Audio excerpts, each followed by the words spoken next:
ladies and gentlemen. I had a question for those of you out there who believe that Christianity is purely the outgrowth of Judaism. In fact, a natural outgrowth of Judaism. It was not influenced by early pagan ideas. For those of you who do not believe that Christianity had any pagan influence, I had a couple questions for you where they got some of their ideas, because I can't find any justification for them in the Old Testament. By the way, this is not a video that tries to assert that Jesus was a carbon copy of Horus or Mithras or any of the earlier pagan gods. I don't know that that was the case.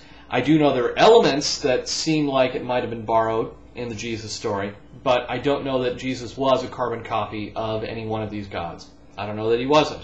I don't know enough about some of the pagan theology to really make that call. What I have read is the Old Testament, and I'm having trouble finding any justification for some of these early Christian ideas, where they came from, if they were supposed to have come from Jewish theology. So if you could please answer these questions for me, I'd really appreciate it.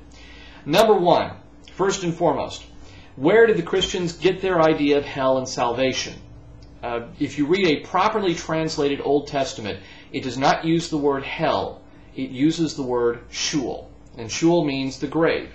And there are various passages in the Old Testament that talk about Sheol, and gives the indication that Sheol is oblivion. You die, you stay dead, fade to black, roll the credits. Where did the early Christians get their idea of the eternal afterlife, the idea that there was this hell out there, and this idea that you could attain salvation and live your afterlife in some sort of paradise? Where did they get this idea? Because I can't find any justification for it reading the Old Testament. Number two, where did the early Christians get their idea of the Holy Spirit and of the Trinity? Other than some curious habits that Yahweh has in some of the earlier books in the Old Testament of using the royal we, referring to himself, I can't find any indication that the ancient Hebrews believed in the Holy Spirit or had any concept of the Spirit of God filling you up and allowing you to speak in tongues and some of the other assertions that were made in the New Testament. Where did this come from if it did not come from outside sources? Question number three.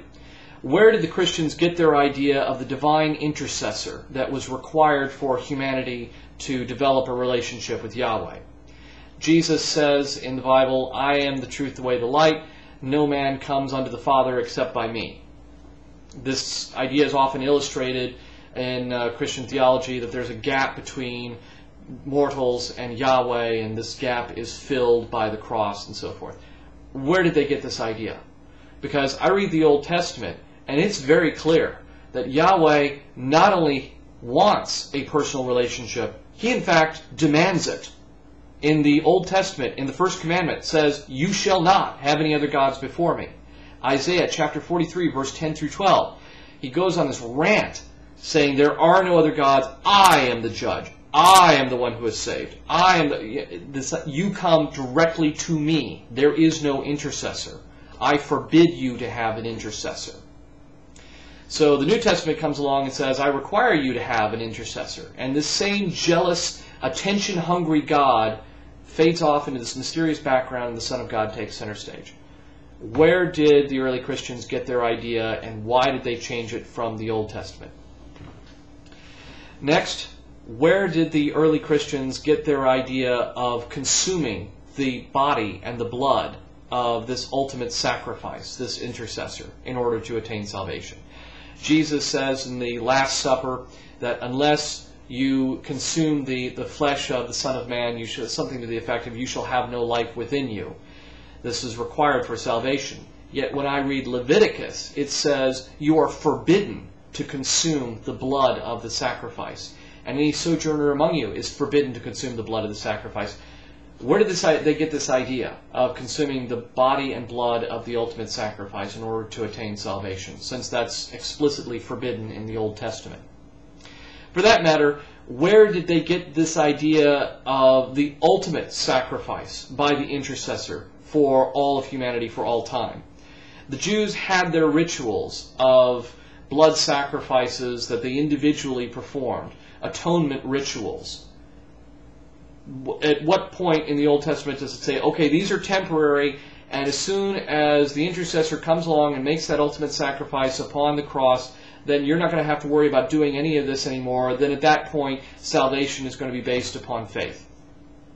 Where is that found in the Old Testament? And if it's not found in the Old Testament, where did the early Christians get their idea if it was not from outside sources? Finally, and you may also agree with this, that this really is a pagan influence, but I just thought I'd bring it up just for fun. Where do Christmas trees and wreaths and mistletoe and Easter eggs and Easter bunnies, where does all that come from if it is not from pagan sources?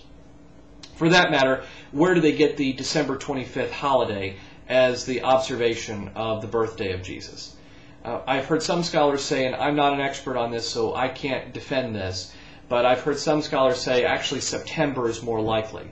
They refer to the grazing season, that verse in the Bible, there were shepherds abiding in their field, keeping watch over their flock by night, and the Jewish calendar, and they say most likely Jesus would have been born in September if the Gospels are any indication. Where did they come up with the December 25th holiday if what they say is true? If you could please answer these questions for me, I'd really appreciate it. And as always, may God's gift of reason light your way.